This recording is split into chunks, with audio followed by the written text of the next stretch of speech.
community-based facilities under the Sports Facilities Master Plan. Acting Minister for Culture, Community and Youth, Lawrence Wong, said the first phase will include building new facilities as well as reviving the existing one. For example, the Ang Mo Kio swimming complex will be redeveloped into the Ang Mo Kio wet play field. The town sports and recreation center in Sembawang will be part of a one-stop hub.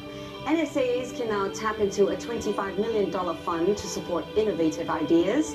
A new national movement for sports called Active SG will also be launched. This latest figure of 1.5 billion is on top of the 1.2 billion for operational costs over 5 years. With me in the studio is Alphonsus Joseph, president of the Singapore Ice Hockey Association. Hey, you know, your Singapore Invitational Tournament just happened over the weekend at JCube. Congrats and well done on hosting that. But it's good news that we just heard for Singapore sports. How can ice hockey benefit from this huge fund? Well, I mean, Singapore Sports Council wants ice hockey to be part of the Active SG movement as well. So it's still in the preliminary stages since it was just announced yesterday. But yeah, we will definitely get some funds from it and hopefully get more people involved in ice hockey. That sounds like good news. But before we go on, give us an idea of who plays ice hockey in Singapore and how did they even get into it? We're a shorts and slippers country, you know? Well, I mean, we have a whole variety of Singaporeans playing, but majority of the players are actually expats from Canada, the US, as well as from all over Europe as well. Yeah. And so these are teams with matching kits, right? Yes, that's right. That's the Singapore Hawkers versus the Manimals. They're all expats playing in a tournament that just happened over the weekend. Right. Yeah. So the players who are interested in ice hockey seem to be funding themselves. Yeah. Are there any plans to change that? Well, I mean, the Sports Council does provide secondary support to our national team, where they provide the team apparel to us, as well as some temporary carding as well to so that our athletes can get medical assistance in case they are injured during national team representation. Oh, that's always a good idea. Yeah. So let's talk about promoting ice hockey to Singaporeans. How do you plan to do that?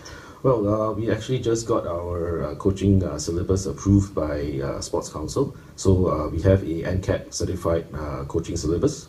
That was done in January, and in February we ran our first coaching course, which with 11 participants.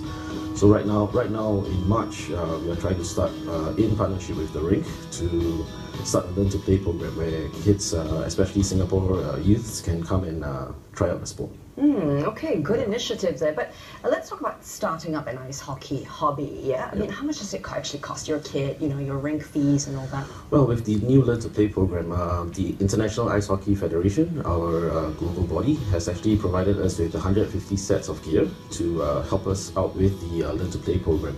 So participants of the Learn to Play program will be able to have gear provided for them. But if you want to buy your own gear, well, gear starts anywhere from $400 to all the way to about $3,000. Just depends on what kind of gear you want to get. Right, I draw a similarity with golf, huh? Yeah, relatively. Yeah, okay. It just depends on the level of gear. Very quickly, where you play, one Olympic-sized rink in Singapore, it's in a mall, JCube, right? What other challenges do players have to go through to even play? Well, I mean, I think getting ice time is a pretty difficult thing to get right now. Where we share the rink with two other sports as well, figure skating and speed skating, under the Singapore Ice Skating Association. But we work very closely with them to try to get even ice time as much as we can throughout the three sports. And there's such a thing as having to play late in the night, right, when the mall closes? Yes, that's right. A lot of our ice times are late in night, so it's kind of tough for us to get youth to come down to try out the sport. But the rink is helping us with the new Learn to Play program, where they are giving us morning ice times, so that on the weekend, so that kids can come down and try the sport. Well, I wish you all the luck with that. Thank you, Al, for being with us in the studio. Still to come, it's fun on the stateside down under for Force India as the countdown to this weekend's Formula One season opener begins. And we travel far and wide to bring you one of the longest range goals we've ever seen. Stay with 360.